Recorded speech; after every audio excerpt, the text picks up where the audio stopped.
Welcome, everybody, to the Doomer Optimism podcast. This is Jason. It is my pleasure to have Tom Ruby and Alan Cornett over in Kentucky, Lexington and Cranberry Ridge. No, Persimmon Persimmon Knob. There we Knob. go. Persimmon Knob.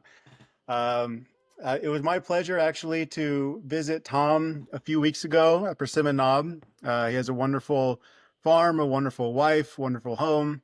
It was a real pleasure. I also got to meet Alan. Alan brought a few of his special bourbons over, and we had a great evening with some of Tom's neighbors as well. So it's a real pleasure to have you guys on the podcast.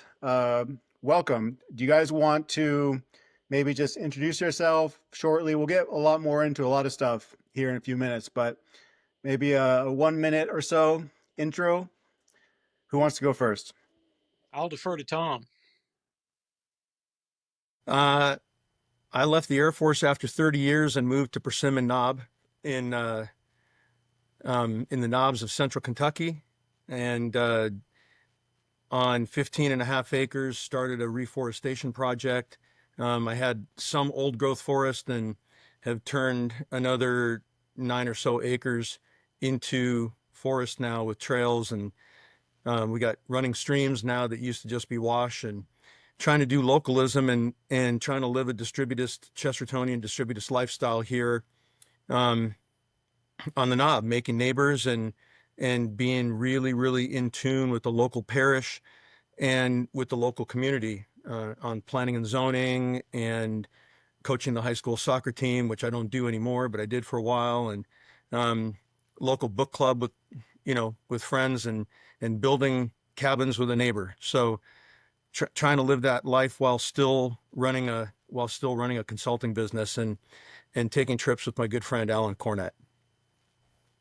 That was very concise. We'll have to dig into a lot of those things. Alan? Well, I am a native Kentuckian, and my family has been in Kentucky for 250 years or so, I guess. And I've been in Lexington a good bit of time. The most recent stint started about 10 years ago, I guess. My plan is not to leave, but you never know about those things. But I live in Lexington, Kentucky, not on a farm, but pretty near downtown actually. But we have a little bit of space here. That as close as we get to homesteading right now are some chickens and some tomato plants. But occasionally a rabbit runs through. But that's that's what we're doing at the moment. But I was a minister for a long time, for a number of years, and no longer doing that.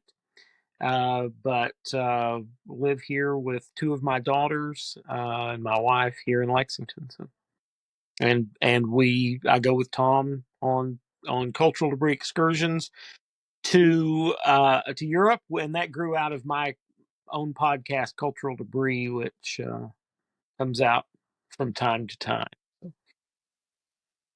All right. Well, I think we've already hinted at a few things we'll talk about. So the first thing I want to talk about is Kentucky. So this was the first time I had been to Kentucky. It has a really special feel to it, I have to say. I mean, I only went to the Knobs and I drove through southern Kentucky through the Cumberland Gap. So I've seen very little of it, but had a very special feel. Um, People have described it as the Shire. I think that's probably pretty correct, or it could be the Shire, or has that potential. Um, do you want to talk about? Well, why don't we start with Tom? Because I think you weren't you weren't born in Kentucky. You're from Serbia, I believe, right? Originally. Do you want to talk about kind of what brought you to Kentucky, what you love about it, what you see as kind of the potential of like where it's headed? And then Alan, I want to get you kind of like growing up in Kentucky and just what it means to you and what that just your family background and all of that. So Tom, do you want to go first? Well, why don't Alan go? How about let Alan go first, because he's been here for a lot longer, and then I can jump in and fill in. How's that? Works. That works. Well, tell me what you want to know. I grew up in Clay County, Kentucky, which you probably drove at least close to there when you came through the Cumberland Gap. It's an eastern Kentucky Appalachian county, and is I mean, when the New York Times did a feature on it, they called it the hardest place to live in America. So I don't. That was not my personal experience of growing up there, but it is a difficult area. When I was growing up, the economy was driven by tobacco farming and coal, and that's not those aren't really areas where you want to hang your hat on looking forward. I've got a cat running around in here, so let me expel the cat. This here's the cat. So Hello, Kitty. I'm overwhelmed with felines, I'm afraid. So Clay County, though, is a place where people are close to one another. It's it's not a place that a lot of people move to, and so the people there the families have been there for a long, long time. And my dad's family came to Clay County probably 100 years ago or so, I guess, from a little bit further east in Hazard, Perry County. And my mom's side of the family have been there for about 200 years, and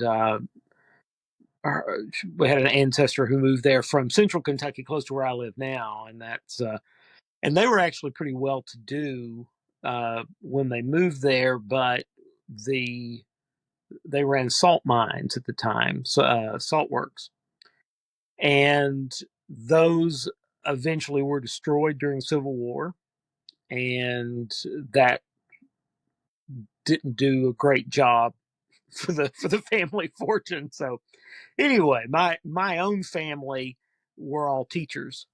So my dad was an elementary school principal. My mom taught school. My grandfather taught math and physics at the high school.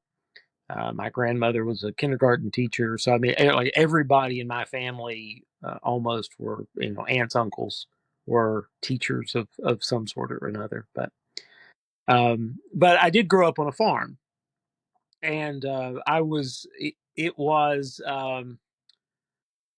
not always super active because my dad, was working full time at the school and so forth, and so but there's a lot of agriculture going on around me and on the farm too. So I was exposed to a lot of that, and my dad always kept bees, and so I grew up, helping with beekeeping and that sort of thing. We always had a garden, usually a pretty sizable garden that we lived off of. And when I was growing up, of course, it's a kind of a hilly area, as you might. It's an Appalachian foothills, but I could stand on our porch, and all the land that I could see my from my parents' porch was owned by somebody I was related to, and that seemed normal to me at the time. It's not that it was particularly valuable land. A lot of it's not even farmable because it's on the side of a hill, but it was it was a family area, and so almost everybody I knew I was related to somehow or other, you know, closely or distantly.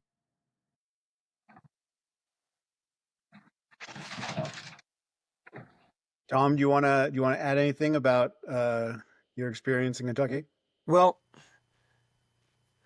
it's odd. We uh, back in 1988 and 89 and 90, we drove through the state on cross country trips, And each time we would drive through there, we would say, "Oh, it's too bad there isn't an Air Force base in this state. It's a really nice place to live. It's beautiful here because it has everything from, I mean, I like to explain to people there's really four different geological areas in the state. There's the mountains in the east, the Appalachians in the east, and then you have the bluegrass in the center part of the state, and you have the knobs um, in the southern part of the state that wrap around all the way around Louisville. And then you have the western Kentucky, the Pennyrile area, which is just like a different state. It's more like Missouri farmland or than it is um, the rest of Kentucky. And it was striking how much diversity there was in one state that most people don't even think about ever. And it's a fairly small state, right? And when the Air Force sent me off to go get my doctorate, um, I was looking around for schools and a couple of places that I really wanted to go. Um, Madison was they were 6 months outside of the cycle with everybody else, so that just wasn't going to play. And I put in for University of Kentucky and Penn State, and Kentucky, accepted me and said, "Hey, we'd like to have you in the program." And when we moved here, it was like coming home. For for a I grew up in an odd, not really religious family, but Orthodox or Eastern Orthodoxy was important to our family. Orthodox mysticism was especially important to our family, and ties to the land were very important to our family. I remember my mother digging into dirt with her bare hands, making a massive garden in the clay of the San Fernando Valley in Los Angeles, um, and having some kind of a connection to her land in Serbia. And when we moved here to Kentucky, we immediately felt that mysticism, because I think I genuinely believe that it's very strong here, um, especially in the area that we live. So when I post pictures and say there are portals, I really mean that. Um, and we found this property um, while we lived in Lexington when I went to grad school, and we bought the property, and then um, we would come and touch the land at least once or twice a year, no matter where we lived.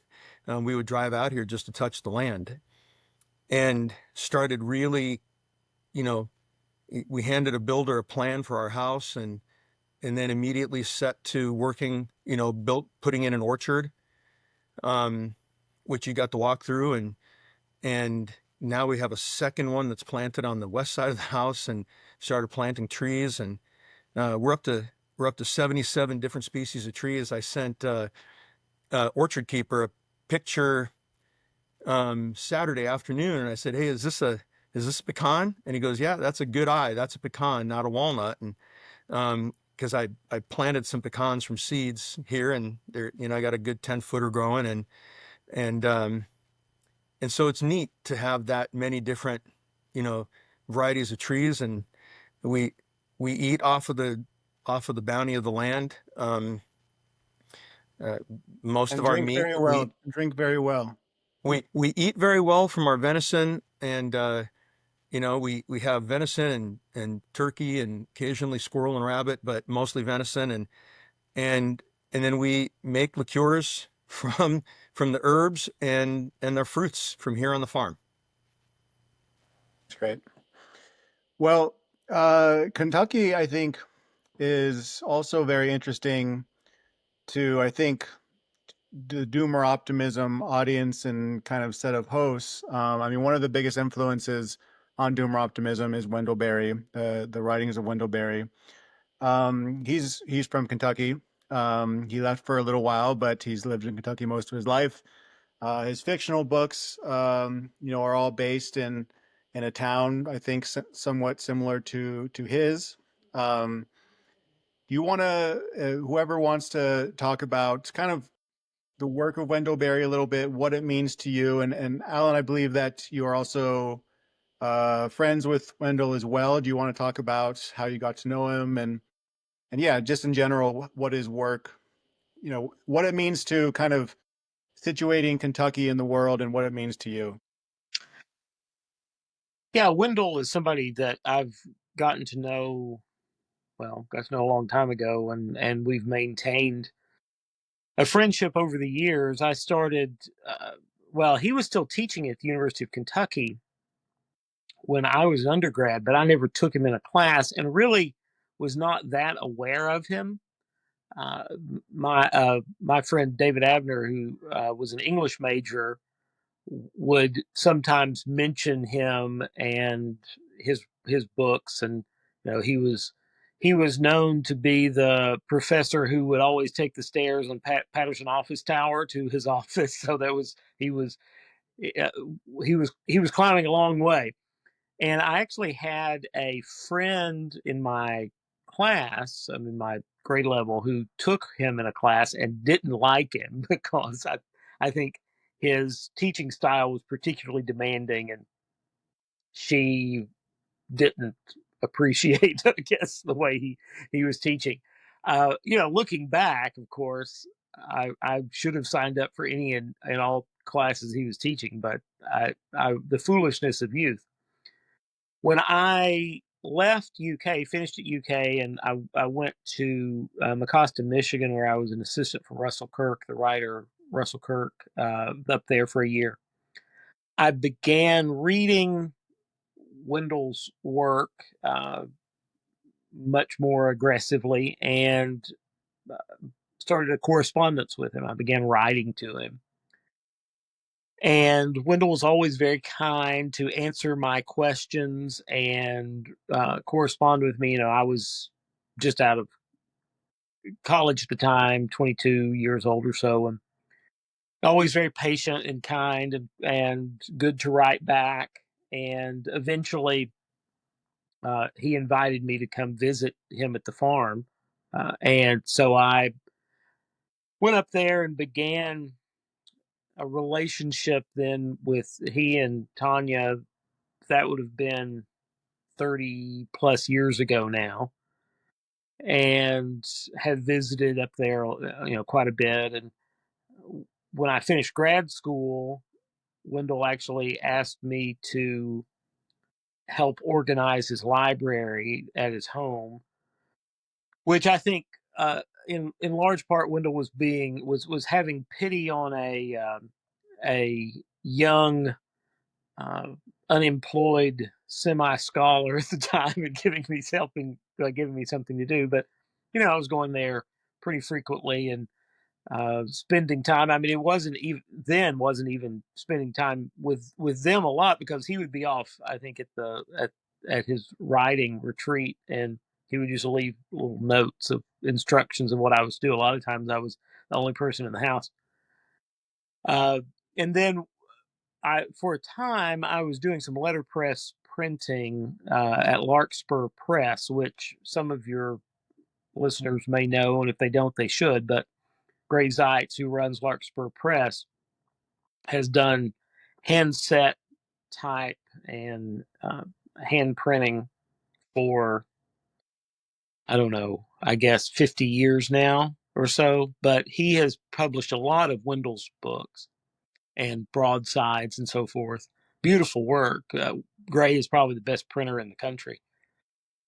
And uh, I asked Wendell if I could. I was started to do some of my own printing projects, and asked Wendell if I could publish one of his poems, and he let me publish one that had been published in a journal but had not been published in one of his books. So essentially its first publication.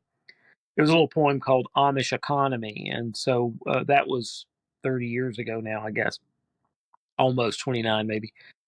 And so we did that project together, and over the years we've maintained connection through visits and correspondence and so forth.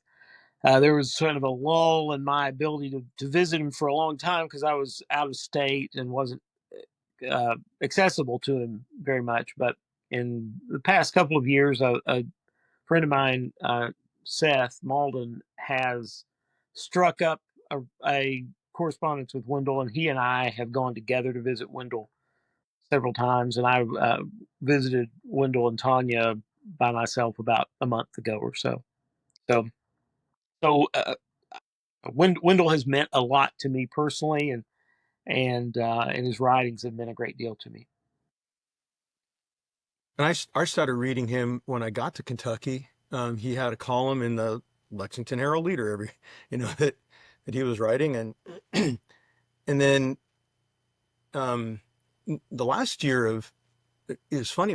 My third and final year of the program, um, I had to take a contemporary political theory course and it was very interesting. I mean, there was a lot of Gramsci and and Marx and all that kind of stuff. But the professor who was just absolutely hardcore leftist couldn't talk enough about Wendell Berry, and and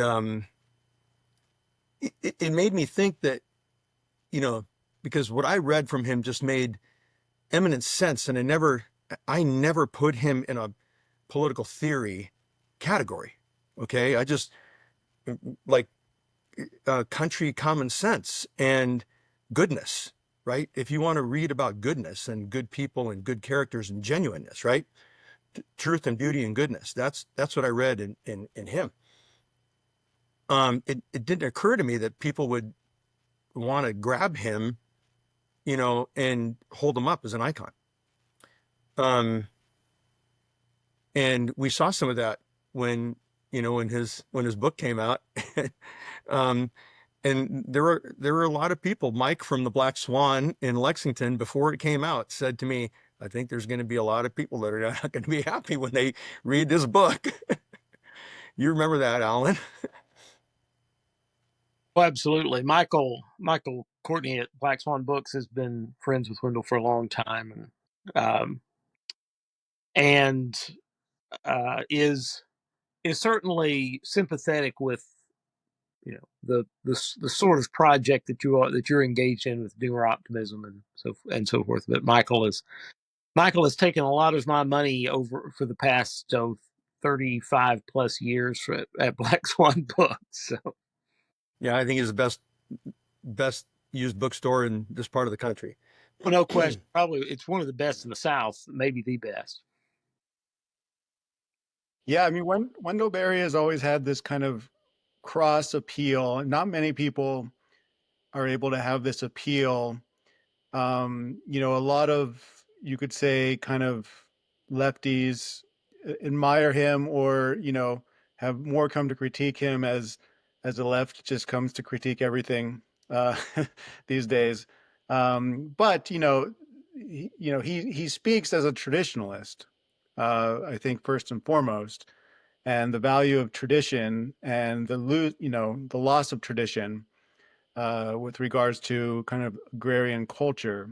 And so it is strange that he has had such a broad appeal. I don't know. What do you guys attribute that to? Do you think it's just like the Mm, goodness that he expresses in his, no, I think that he is the next. I'll jump in here because I really do have. I think that he is an example of this long chain of people that um, that expound traditionalist truths. So when our DO book club read his book, I was finding passages in his book that were passages in Chesterton. Okay. And yet there's no evidence that he read any Chesterton at all, let alone cited him. And what that means is that he's expounding on a timeless truth. Alan?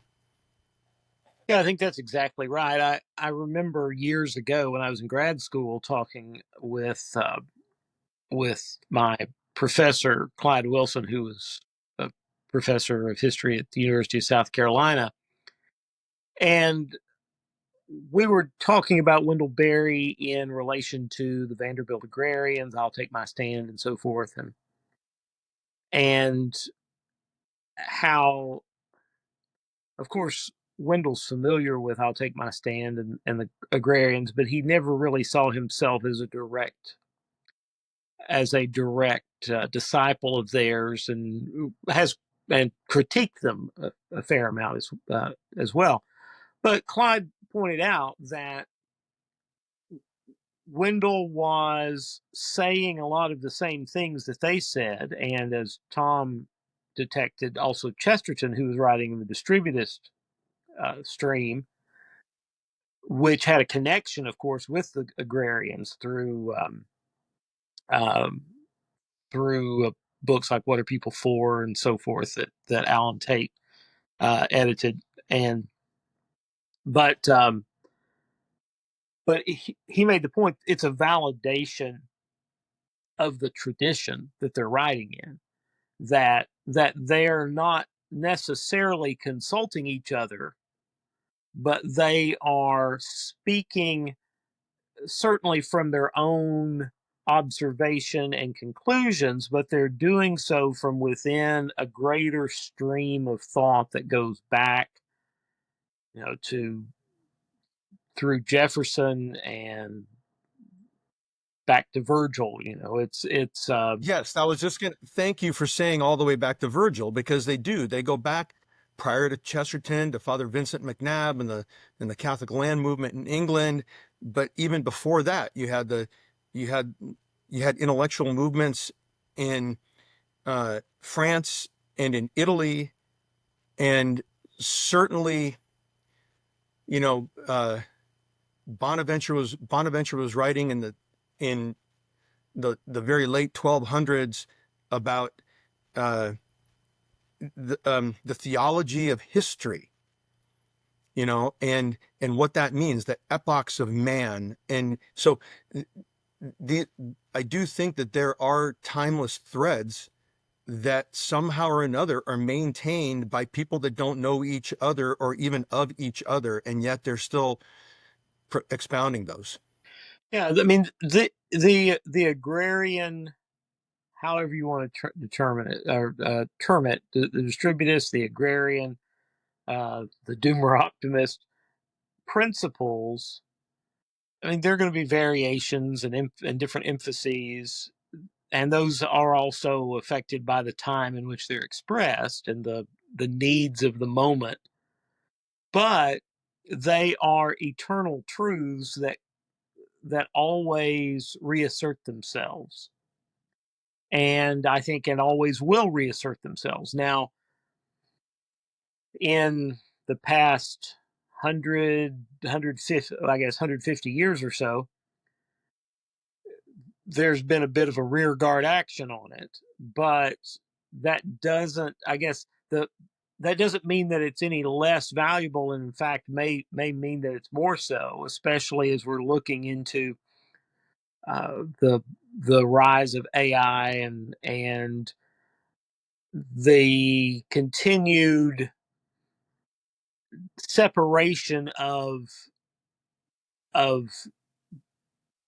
reality from what we experience online and so forth. And that's not a condemnation of the internet. Obviously, we're able to communicate right now because of that, but there are also a lot of dangers to that abstraction.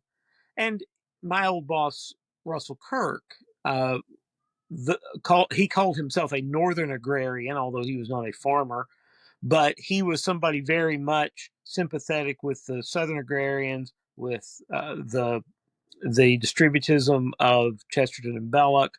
With he reviewed Wendell's book, The Unsettling of America, in the mid-70s, and he had no idea who Wendell was at the time, but praised it to the high heavens and said this is an extremely valuable book. And so he's somebody who recognized that, and the theme that runs through all of them, especially from my personal experience because I know them, but Russell Kirk and Wendell Berry, is an opposition to abstraction, and we're awash in abstraction right now, and more so all the time, and it's a real it's a real problem in making a connection uh, to reality. The to touch grass, as it were, is more and more valuable. And I think, coming at it from a slightly different angle, I think that the new Pope, Pope Leo XIV, is going to have a lot to say about that. And I think specifically took his name as a connection to Leo XIII, who expressed a lot of these same values in papal encyclicals. Yeah, I think that there's an important place in the world for abstraction. I really do. And I mean, we've all, like, Jason and I have talked about abstract stuff. Alan and I have talked about abstract stuff in the past. But when it comes down to it, abstract doesn't put food on the table. Abstract doesn't help people live meaningful lives. Um, it helps us push the boundaries and explore how to make our lives better, maybe. Okay. But we can't live in the abstract. We have to live in the practical. Alan, just based on your relationship with Wendell, I mean, Unsettling of America came out in the 70s, and this was about kind of the transformation of the agricultural economy and what that did to culture. Of course, now we're several decades later. You know, we have the internet revolution. Things seem to have sped up. Would you say that he's in any way hopeful about the future? That's a good question. I mean, I think that there are, and that he sees some signs of hope through things like the Berry Center, which has been established to help promote not only his ideas but a lot of uh, practical organizing of farmers and that sort of thing.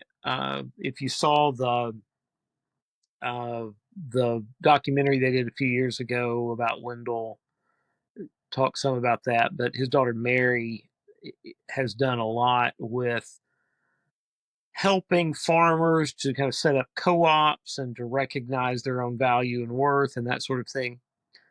At the same time, I know that Wendell spoke wistfully of the old days when the farms around where he lives still were immaculately kept and farmed carefully and thoughtfully. If you drive to Wendell's house right now, I mean, it's not uh, it's not a particularly inspiring drive. You know, I mean, that's the reality. And that's true in a lot of places in rural Kentucky. I mean, I'm from a different part of the state in eastern Kentucky, but it's the same back home. If you When I drive to go see my parents, it's not it's not always great. So I think that there are some real signs of, I guess, self-conscious direction or self-conscious movement in the right direction. Things like doomer optimism. At the same time, I think that we have lost a lot of just your sort of everyday farmer who lived his life as a good farmer, but didn't have to be part of a movement to do it. And that's not a criticism of movements, because we're in a age when we have to recover a lot of that the self we consciously have to recover what people in the past simply lived out unselfconsciously. And that's just the reality of where we are, that those things have not been handed down. Now, for somebody to go out and buy land and try to homestead or make a working farm, and a lot of them are starting at ground zero with that. And that's a hard place to be. And I commend them for it. The way, of course, it ought to work is somebody inherits a farm or at least was taught as they grew up how to farm, and then they maybe go buy their own nearby or something like that, and that's how things work. And the the group that Wendell has pointed to for decades that really seem to be thriving with that are the Amish. I mean, the Amish are the ones in America right now who, as a mass group, as a society, kind of within the society, are living out that that kind of ideal. And in fact, I saw um, on, on Twitter a little bit ago, X, that some people were tweeting about the Amish and in fact Amish majority counties and communities now. So that's something that's growing. And when I drove to Michigan to a conference in Grand Rapids, oh, what, a month, 6 weeks ago, and driving through northern Indiana, it was, I don't know what the percentage population is, but the Amish certainly had a dominant cultural presence. They were everywhere. You saw them everywhere. They had open businesses. I stopped and bought honey from an Amish guy who actually was running a leather shop, and ended up buying maple syrup and a custom belt while I was there. So you know, so that was all for a great price too. So it was a great stop. Uh, he was a friendly I'll guy. jump We had fun talking.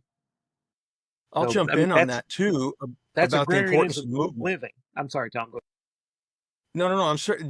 Right. About Alan mentioned that, if you're going to start something like this today, you're really going countercultural.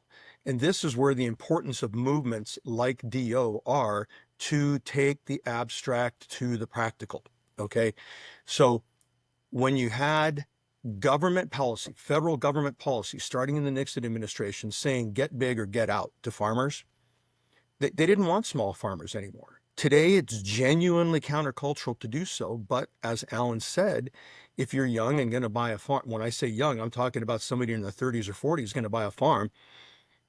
Somebody asked me the other day, very lovingly and genuinely said, "Hey, have you thought about running ruminants through your orchard and through your reforestation area?" And I said, "I have thought about it, but I'm in my 60s now, and I've done what I can do for this.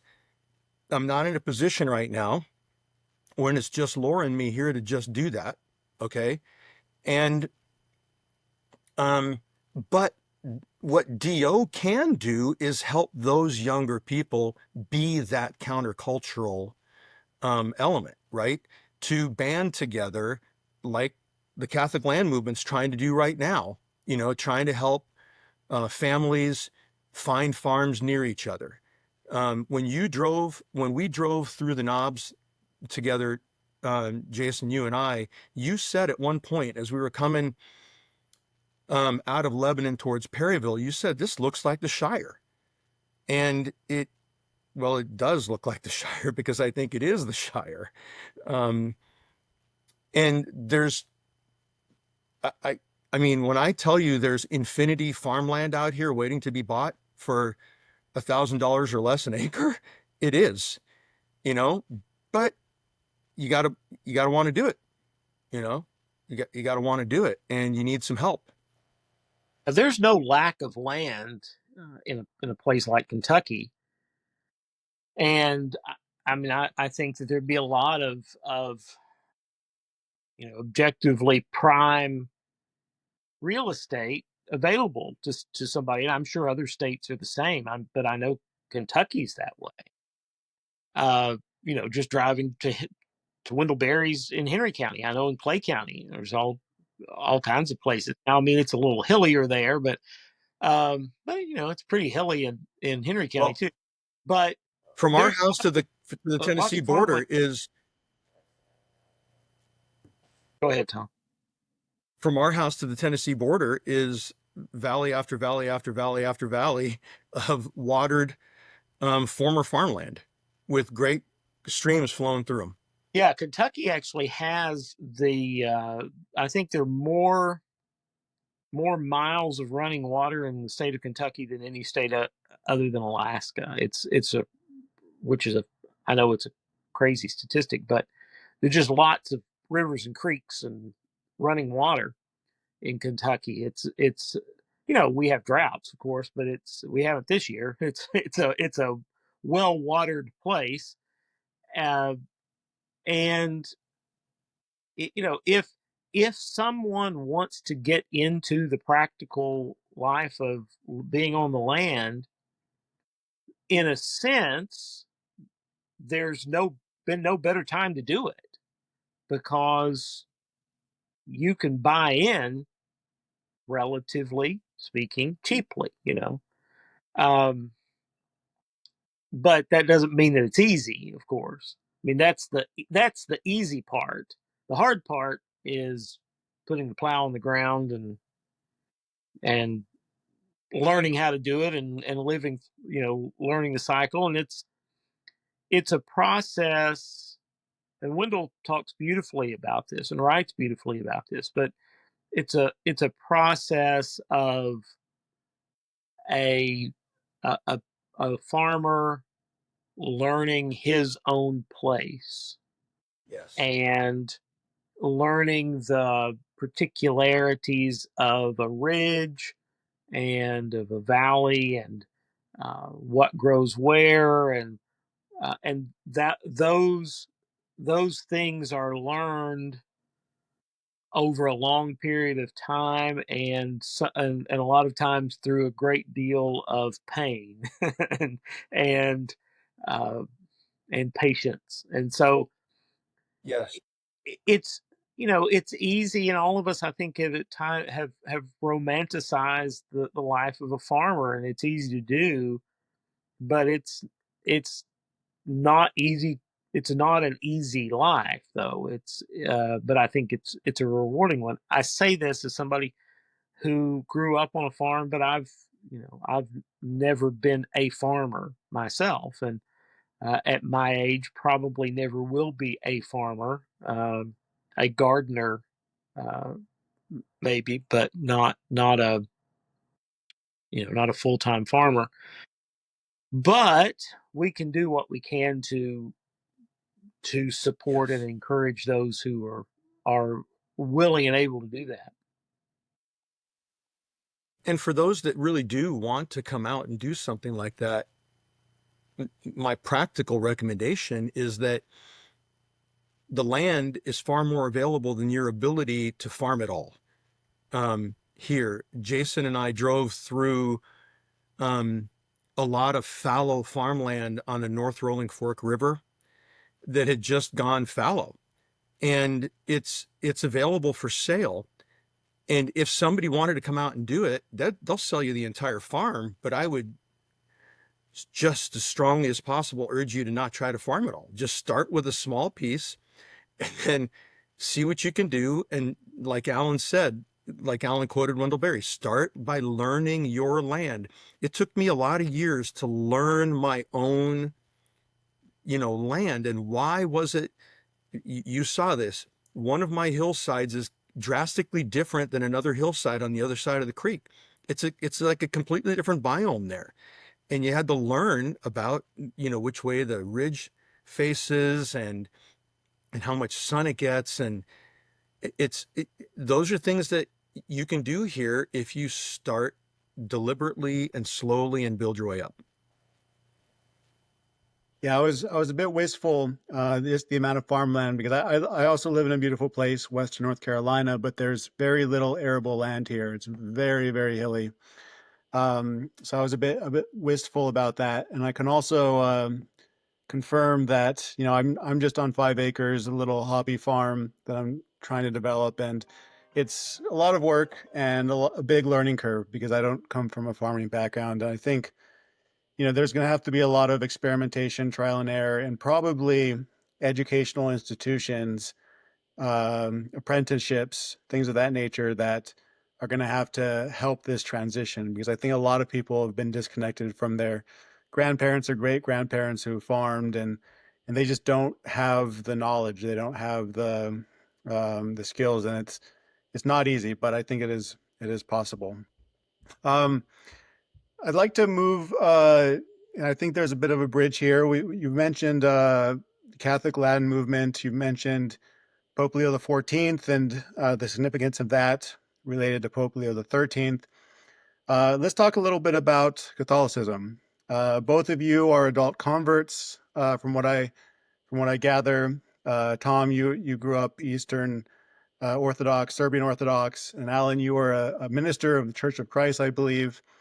Do you want to talk a little bit about kind of your religious journey? How, what brought you to Catholicism? And then we can tie in the significance of Pope Leo the 14th and some of his ideas, as well as the Catholic land movement, and tie it into this broader conversation. Well, I came in first, I guess. Uh, uh, my family set ourselves up as by really being what we weren't, I guess. Um, we were Orthodox because we were Serbian.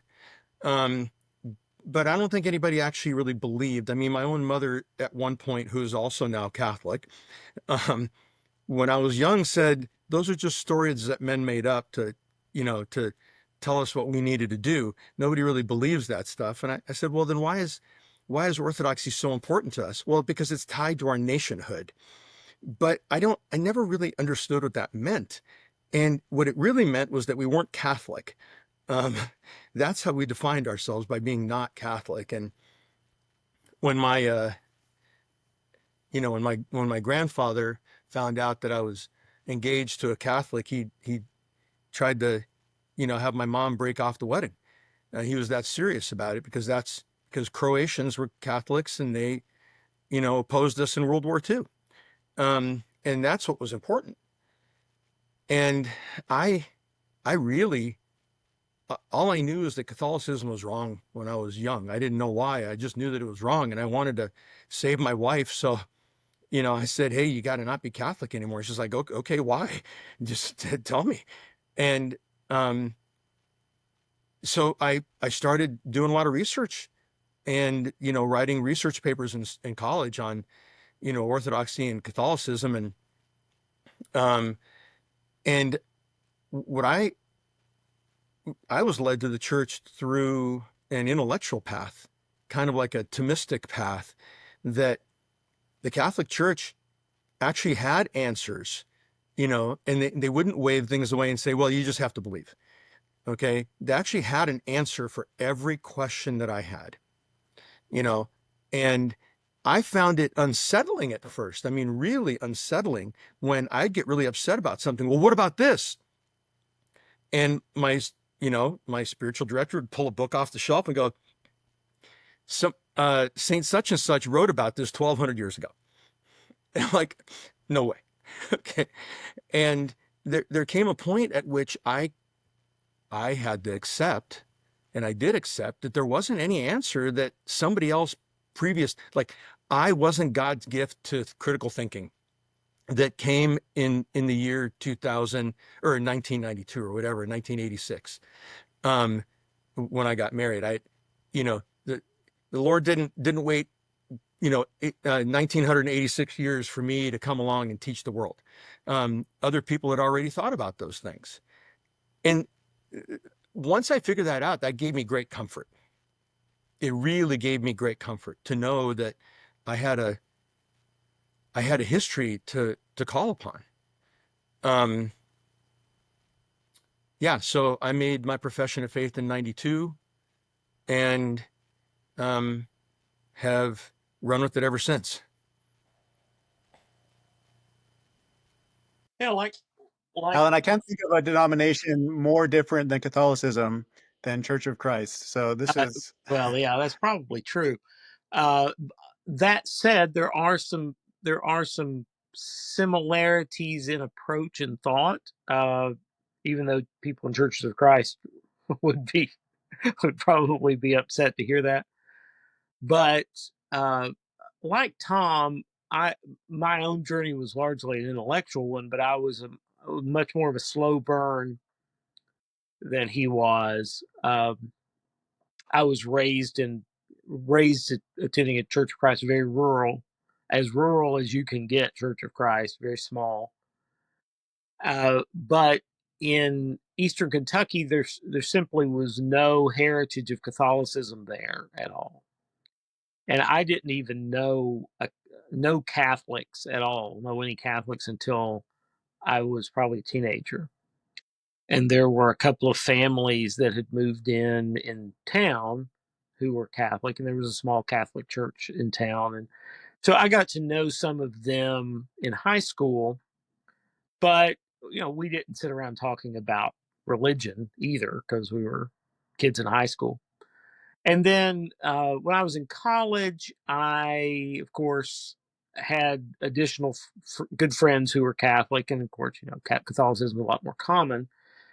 But it still wasn't something that was on my radar. I mean, growing up, Catholicism was something that was on TV. It was something that people did in New York City or or in movies or something like that. It was not. Speaking of it was an abstraction to me because I didn't know any Catholics, had seen it at all. But it was when I was an undergraduate at UK that I began reading a lot more conservative thought, and especially people like William F. Buckley and Russell Kirk and other more conservative writers, and most of them, at least the ones that were influential to me, were Catholic. And that was not an intentional choice on my part. I wasn't seeking out Catholic writers, but the writers that I kept seeking out kept being Catholic. So uh, that was something, of course, that made an impression with me. I was aware of it and noted it intellectually, but I essentially developed kind of a a split in my thinking between theology and cultural, political type thought. Now, ultimately, that's something that's difficult to sustain. And then I went and worked for Russell Kirk, the conservative writer, for a year, and essentially lived in their household. I mean, I had my own house, but I ate dinner with them every day, and we were together all the time. And they were all devout Catholics, and so that was the first time I had ever been around practicing Catholics on that level at all. And I used to have long discussions with Annette Kirk about it over, while we were getting dinner ready and that sort of thing. And Annette's a big talker, and she was a cradle Catholic from Long Island, so that was something way outside of my personal experience. She was the first person I ever knew from Long Island, so um, so but that started me on a path thinking about these things. But then I became a minister in Churches of Christ and did that for almost 20 years. Um, but I interacted with Catholics a lot and interacted with Catholic writers a lot, and so that the intellectual side of it was something that I was familiar with and comfortable with. But it was when I started to really try to reconcile things I knew to be true and thought to be true that I couldn't reconcile them satisfactorily in my mind. And so uh, through all of that, and I'll not bore everybody with all the details of that, my middle daughter, who was a teenager at the time, ended up going on a trip to the March for Life when she was in high school, and that was really the first. And she went with the Catholic, local Catholic cathedral parish, sent a busload of kids, and she went on that because she wanted to go to the March for Life, and that's who was going. So she had her first real encounter with Catholicism, and it made a huge impact on her. and she essentially sort of read her way into Catholicism as a high schooler, and so it was something through her that became a lot more pressing to me. It wasn't something I could just put on the back burner, and so that was kind of a trigger point. That eventually led everybody in my family to become Roman Catholic, except for my oldest daughter, who, ironically, after what Tom had to say, who became Orthodox. She attends Eastern Orthodox Church, Orthodox Church of America (OCA). Um, so that's kind of how I ended up in it. I mean, there's a whole lot of detail that I won't that went from A to B, but and one of the things that really triggered me were issues of culture, particularly issues of beauty. And um, Bishop Barron, Bishop Barron's Catholicism series, where he addresses a lot of those issues, really had a huge impact on me. It was at the time I felt like he had made that whole series just for me, because it was like he was addressing all the things that were kind of trigger points for me, and so that was it was a that had a big impact on kind of bringing me around to seeing what I needed to see. So So, but I Jason, haven't been a Catholic for 30 plus years like Tom. I've been a Catholic for 4 plus years, so I'm a pretty newbie Catholic. if I may step in and ask you, Jason, you uh, like a year and a half ago, maybe 2 years ago, asked me why, in a backdoor channel, asked me why I thought a lot of the doomer optimists were um, moving towards Catholicism, like not Catholics coming into DO, but DOs moving towards the church. And you've seen some of that yourself. Um, do you have any better sense of that today? Do you think, or not? I think young people are looking for some kind of traditional anchor. I mean, of course, I think like non-denominational charismatic is still growing. It's been growing for a long time. So that's a big element, but I think a lot of people are starting to find that kind of, you know, very, I guess, low low infrastructure isn't the right word, but just, not very much kind of intellectual scaffolding, and kind of, but also physical scaffolding and intellectual scaffolding. Um, they're starting to find it unsatisfactory. And so I think a lot of people, I've noticed this, a lot of people are becoming interested in Catholicism and Eastern Orthodoxy, both. Um, Depending on which, streams on Twitter you kind of get sucked into, it seems like, the whole country is becoming Catholic or the whole country is becoming Eastern Orthodox or something else. But I think that there's a yearning for beauty as well, like what Alan talked about, and something that's older than the last you know 5 or 10 years. I think the internet also has kind of you know robbed our sense of time, right? I think, and our sense of context and historical context, not just the internet, but just the society kind of hyper modernism, I guess you could say, in general. And so people are looking for the timeless. People are looking for things that go, you know, um, way way before and way beyond their current experience. And so I think there is something really really to that. Yeah, it's That's a great answer. yeah. Um, Other than that, who knows? The Holy Spirit. I don't know. I Yeah. I don't I know. I mean, do think that it's the ultimately it's mysterious why things happen when they happen, right?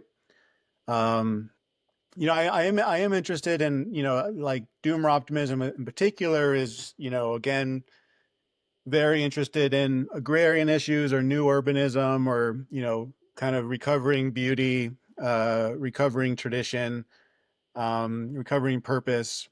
And, I think that, you mentioned the Catholic land movement earlier. I think that's speaking to a little bit of this. And so some people might be drawn through that channel. Um, Can I mention Trace yeah. for just a second? I Yeah, mean, please. Mhm. I think he'd be a great interview for you. As somebody who used to work in the total realm of abstraction. Okay, when he was working for a nonprofit, and it was all abstract.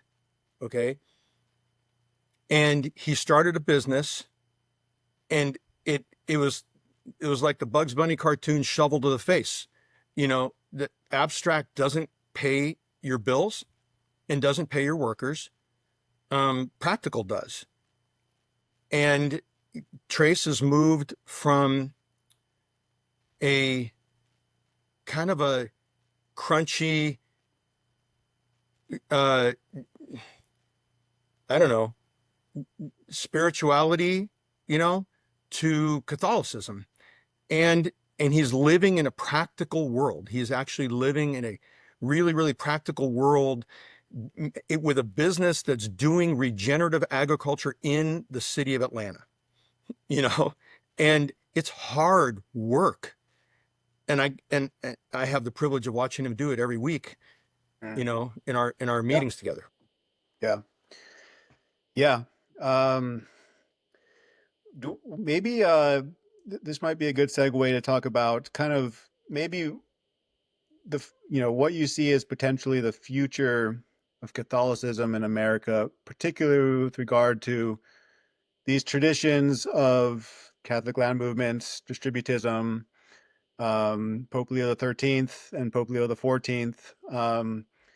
What do you all see as kind of happening or has the potential to happen, kind of tying in this kind of agrarian discussion together with, why people are coming to Catholicism and what can happen through Catholicism in this country?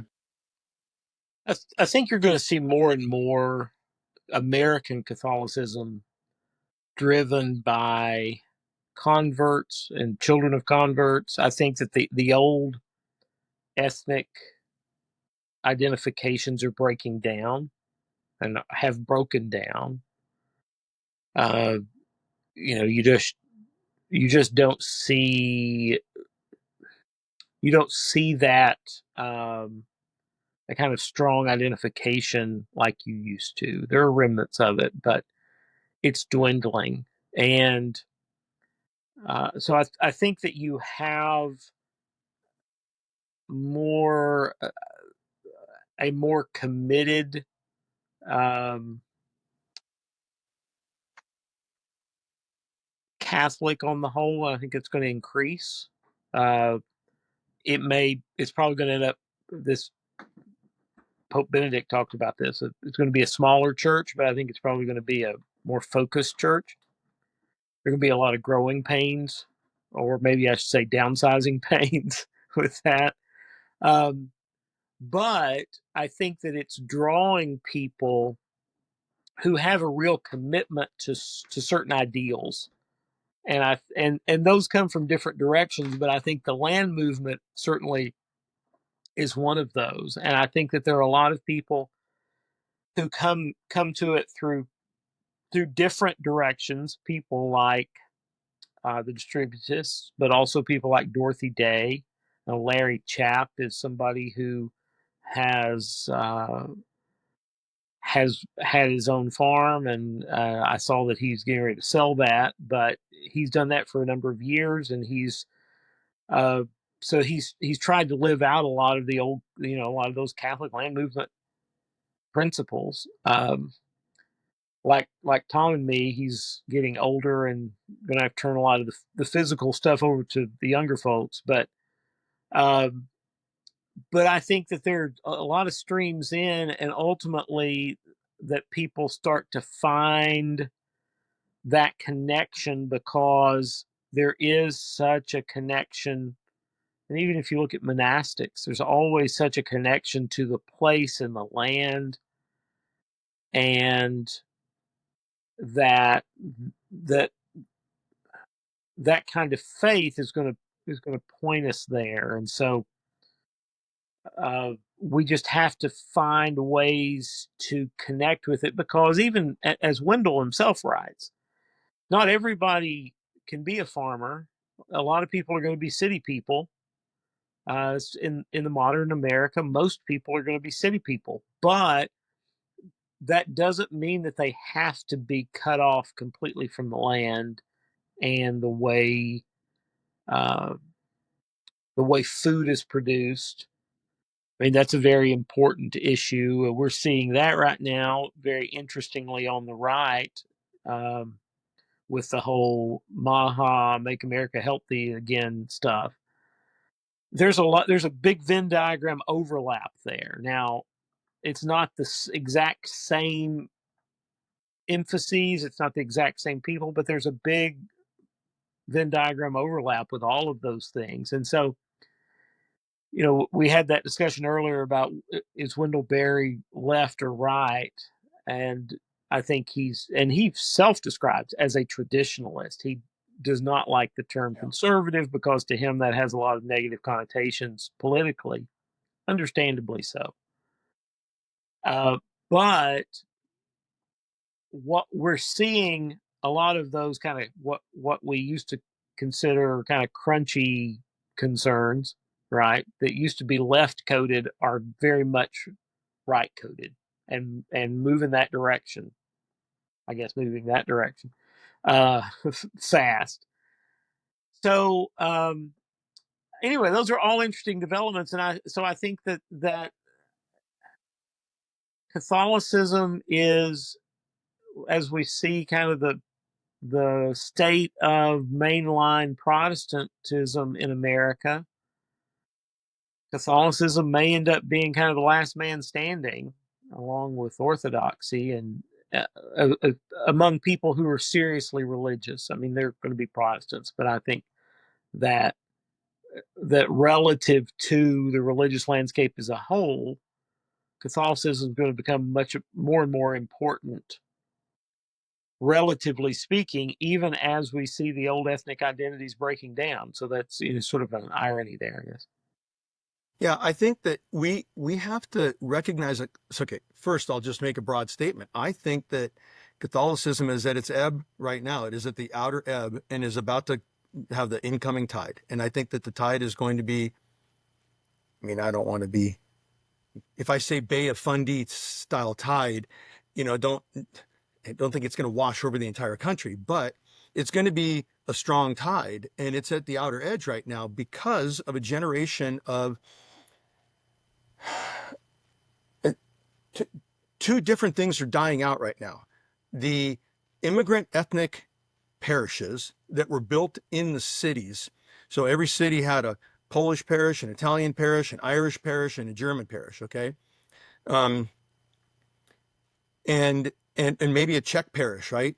There, those are all separate parishes, and their ethnicity was more important to them than their Catholicism. They had beautiful masses, they had lots of altar boys, but it was about being the Czech parish. Okay, it was about being the Polish parish. And as people moved out of the inner cities and suburbanized, this is the difference between the abstract and the practical. People lament today that we have these massive mega parishes with 2,000 families that people have to drive to, okay, because they're out in the suburbs. My friend Father Marcus Pollard, when he was made the pastor of St. Veronica's, when the parish was established, and he didn't have a church building for the first 6 years that he was the pastor. By the time he built his parish, okay, by the time he actually built the church, there were far more people than could fit into the church that he built, okay, in Reston, Virginia. It's massive, okay? It's massive. It has a school. I mean, it's beautiful. It's objectively beautiful, but it's a big suburban parish. That is the practical reality of the America that we live in right now. the DOers lament the suburbs and the fact that we don't have small walkable communities. Okay. But until those come back again, we're going to be stuck with those. And the big parishes are, the big inner city parishes are closing. And so you are going to see as the church, that as the tide comes in and Catholicism starts to rise again, and I'll explain to you why that's happening right now. You'll still see closures and consolidations. This is happening in Cincinnati right now. Okay. You have small churches that are in the city are closing, and the big churches on the outside of the city are getting bigger. Okay. Now, the hippie boomers of guitar mass and seriously, I mean, the hippie boomers of guitar mass and all the songs that they like to sing, they're all dying in our parish. Okay, they are, and in all the parishes around the country. And what they're being replaced by is younger, bigger, traditional families. My friend Father Spencer Howe called me tonight from Minneapolis, and he was talking about how many babies they have in his inner city parish right now, and they're doing the no kidding DO. They're like living the DO movement of parishioners. The parish is buying buildings in the blocks, and Alan has seen this because we've gone to stay with Father Howe there, but the parish is actually buying buildings that are for sale in several square blocks around the parish, and then letting people live there in the parish so they can have a local parish community. It's a fascinating thing to see. My son Nick is a focus missionary at the University of Florida, in the teeth of the dragon, in the middle of the most debaucherous campus, arguably, in the SEC. Their parish is overflowing on campus every mass. The Dominican Sisters of St. Cecilia can't build houses fast enough for the nuns that are coming in there. Even Bishop Barron said a couple of years ago, they were talking about the rise of the nuns, the people who are saying that they have no religious affiliation. It's only taken like 3 years from the time that everybody was concerned that nuns is the biggest political denomination, or the biggest religious denomination, nun is, that's now ebbed. Okay. Nuns are dropping off in the last year tremendously. I think that you're seeing a generational shift, and what's going to come out of that is traditionalists. The dioceses that have bishops that held to the 60s post-conciliar type of theology, they don't have any seminarians. Bishop Barron is overflowing his small seminary in Winona, Rochester, or his small diocese in Winona, Rochester. And there are smaller dioceses that are just doing great. And as people start to move out, guess what will happen? We used to have a parish church in Junction City here. And when enough people moved out that it had to consolidate with our parish in Danville that you went to, the diocese sold the building. But guess what? If Junction City grows big enough again, guess what they'll build here? Another small parish. Yeah, no, it's quite interesting. Before to revisit your question about why I think this is happening, both from just the general, like just a general trend, but also among kind of the crunchy set, we'll say, is that I think that one is realizing that in order to have true kind of meaningful life that's in harmony with nature and all these things, you actually need to have culture that is tied with culture and cultural institutions. And in order to have cultural institutions, you need to have religion. And when you're thinking about religion, some religions, I think, have more resources and infrastructure, not just material, but intellectual and pastoral. et cetera. And I think Catholicism has a lot of that. And so that would be my, besides the Holy Spirit of being an explanation, that would be my Well, best guess. Jason, if there's not a there's not a Protestant denomination that you can go to read the depth of mysticism that you can read in Hildegard of Bingen or Francis of Assisi with respect to love of nature. If the crunchies if the crunchies love nature and love portals and love the ties to that, there's one place that you can find that.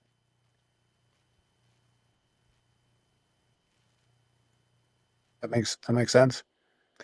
Um, yeah. Um, And we well, take people to those places when we take them abroad. I mean, we see yeah. those kinds of things. Well, that was what I was going to get to next. To before we wrap up, let's talk about cultural debris. Um, Alan, you have a podcast, Cultural Debris. Maybe you want to touch on that for a minute. What you do there? Make a make a pitch to bring people from here to over there. But We'd how did love this? What's that? I said I'd love to have them come over. Yeah, Uh, yeah. yeah, Cultural Debris. I started Cultural Debris, I guess, 5 years ago. The name comes from an essay by Russell Kirk, the writer I worked for. It was an essay he wrote in the early '50s, and he talks about going with a friend of his around to Scottish estate sales where they would buy all of these old leather bound books that were these old leather bound Latin books that people they were selling for a few pounds, next to nothing. And the guy was just buying them up, and he made the remark to Dr. Kirk, I feel like we're on a a small boat, and there's been a shipwreck, and there's all of these things that are popping up to the surface, and we're just kind of going around collecting all of these little bits of things that have floated to the surface from this ship.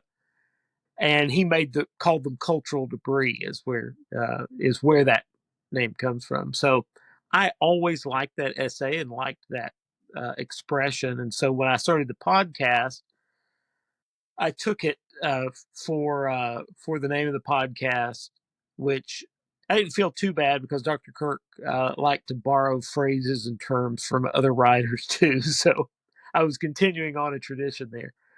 Uh, when I uh, when I was doing the podcast, I had a listener contact me who who wanted to have coffee, and so that turned out to be Tom. And Tom and I got together, and after a couple of meetings, he said, "Hey, have you ever thought about doing trips?" And I said, "Well, I mean, it's crossed my mind, but I don't know if people would go or not." He said, "I think they would." And so he had the idea for what has become cultural debris, and so we started those in 2022.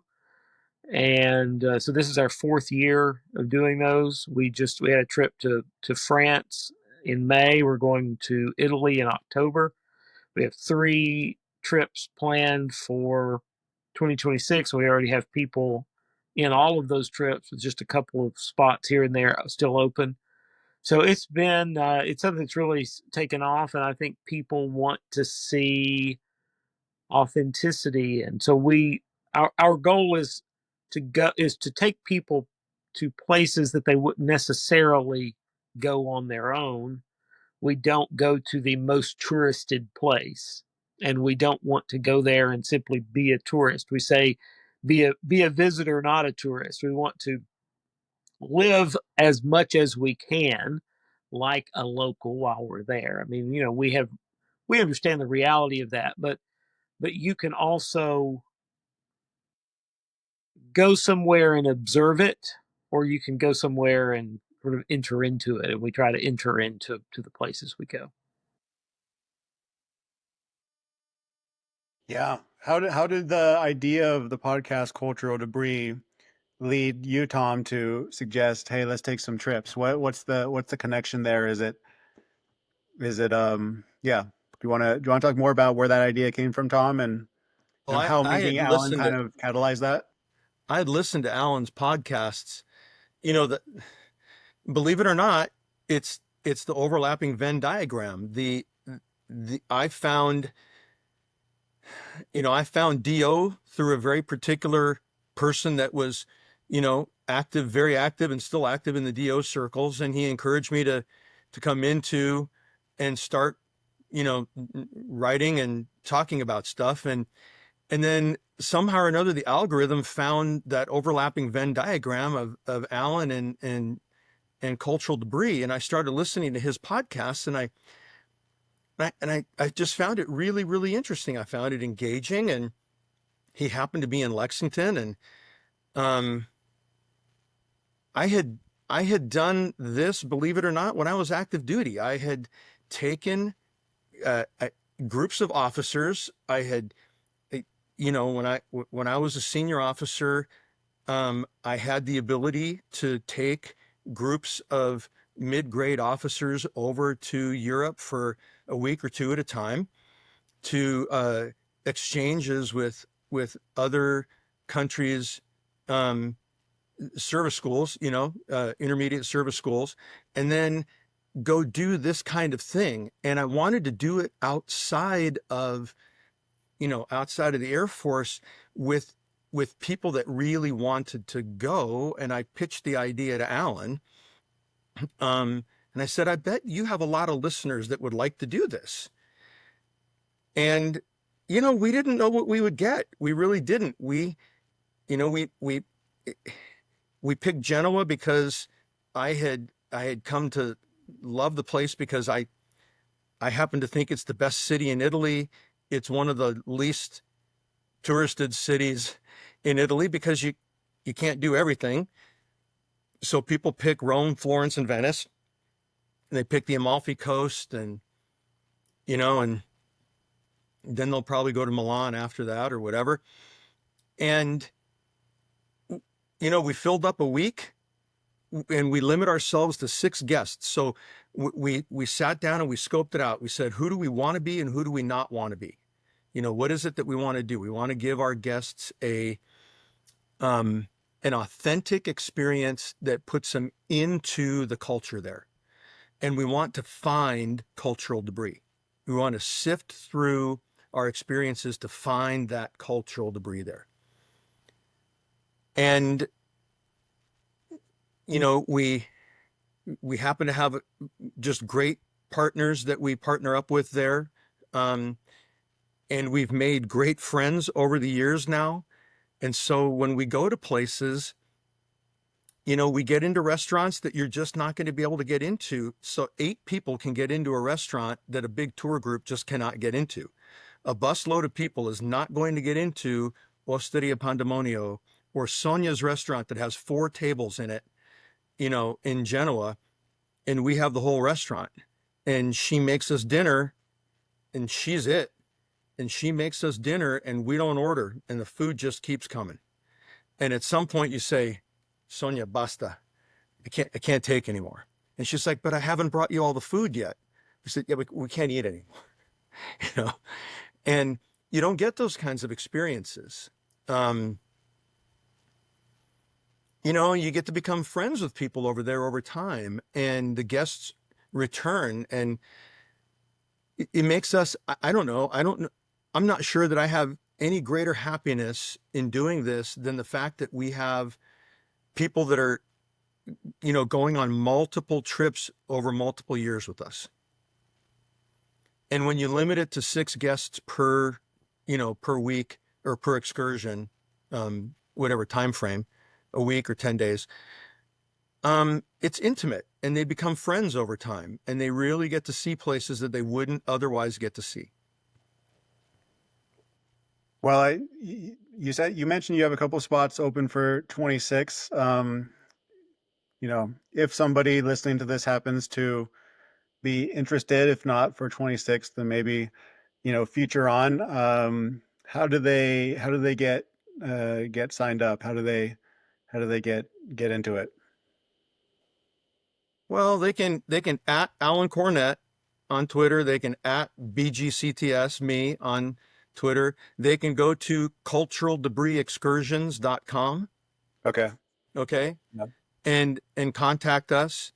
We have 2 spots open in Spain. We have 2 spots open for Italy next May. And we have, as of right now, 2 spots for a week in Croatia.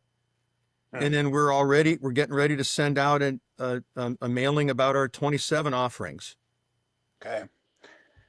That's very exciting. I'm someday I'd like to join you guys on one of these. Maybe when my kids aren't so young, but You definitely sounds with wonderful. All the stories you guys have said, when I was visiting you guys, sound wonderful. Um, and I think it's a wonderful opportunity for whoever might be listening. Alan, Doomers would love to go to Angelo's farm up in the mountains. here we go. Yeah. Do you want to talk a couple minutes about Angelo's farm? You've told me a little bit about it, but do you want to? How do we start with that, Alan? We were Yeah, that was a serendipitous or providential meeting, however you want to look at it. our very Speaking first, of the Holy Spirit earlier, yeah, that's our first our first trip. We had back-to-back weeks in Genoa, and our first week, our guests did not want to take a day off. They just wanted to do they wanted to do something with us on their day off. But the second week, we love this. This made us very happy. All of our guests wanted to go do something on their own on their day off. And so we went and explored a village up in the mountains called Ovada. And it's unlike anything else there. It's like a cross between a Tuscan and a Bavarian village in the Ligurian mountains. And I posted a picture, said, "Hey man, Ovada is a nice town." And like a minute and a half later, I got a DM from somebody saying, "Hey, if you're in Ovada, I want to meet you and Alan." And I said, "I don't know who you are. You have a Russian sounding handle." And he goes, "No, I'm an Italian guy from here in Ovada, and I want to give you a gift." Great. We walked around town, and then we met him for a beer, and it turns out he was Angelo, and he gave us 3 5-pound bags of almonds from his first harvest on his almond farm that he and his dad, started. And Angelo bought the farmhouse next to his father. He left engineering school. Angelo is a doomer optimist. He's part of the DO circle. And he bought the farmhouse next to his dad's property, and he has been by hand fixing it up over the last 3 years on his own. And we take our guests up to Ovada, and we take them to Angelo's farmhouse, and Angelo and Francesca feed our group and look out upon his farm and get the most authentic experience that you can get, that you will never get on a big tour. yeah. That sounds We drink wine that her family makes. Like, so she brought wine that her family had made. It was so good. It was so good. Listen, sparkling white wine is great. Her family's sparkling red wine is just kick ass. And I mean, Yeah, it's we're really, we're really going to good. tell her to bring a little bit more to the next one. Yeah, we're gonna buy her out this year. Well, guys, this has been wonderful. Really, really enjoyed this conversation. Before we wrap it, any last words, any last thoughts you want to leave the audience with? I mean, Think about the that abstract and move it to the practical. yes, right. That's exactly right. But I think that there are a lot of criticisms that we can make, and I alluded to this earlier. A lot of criticisms we can make of the abstraction of things like the internet. But I think that things like this are good because they can be used for good as long as we keep them under control, because we can have conversations like this. And you met Tom through the internet and have visited his home, and we met Angelo. Who would have ever expected that we would meet him and be at it and go to his house and eat a meal at his table. And that happened because of common interests and connecting through online. And so we've lost a lot uh, through just sort of the traditional handing down of information and community. But we do have tools that we can use to help bridge some of those gaps. And I think that we need to take advantage of those where we can, and make critiques where needed. But we've met a lot of people. I've met a lot of people that I've known online. I went to that conference in Grand Rapids and met a lot of people that I knew but had never met. And I think that's a valuable. Alan spoke at the Chesterton conference 2 years ago because of Twitter. Well, and cultural debris excursions, because Dale Alquist came on our excursion. So That's right. There you have it. well, yeah, I mean, right, yeah, I mean, I met Tom. I didn't know Tom, and I don't know that Tom and I would have met except for the podcast, and then he followed me on Twitter, and so we met. So I mean, that was a connection that happened. And now, you know, a lot of people have traveled to Europe who wouldn't have, and have seen things that they wouldn't have seen, and have met people that they wouldn't have met. And so, a lot of good can come out of these things if we're willing to utilize them in the right way.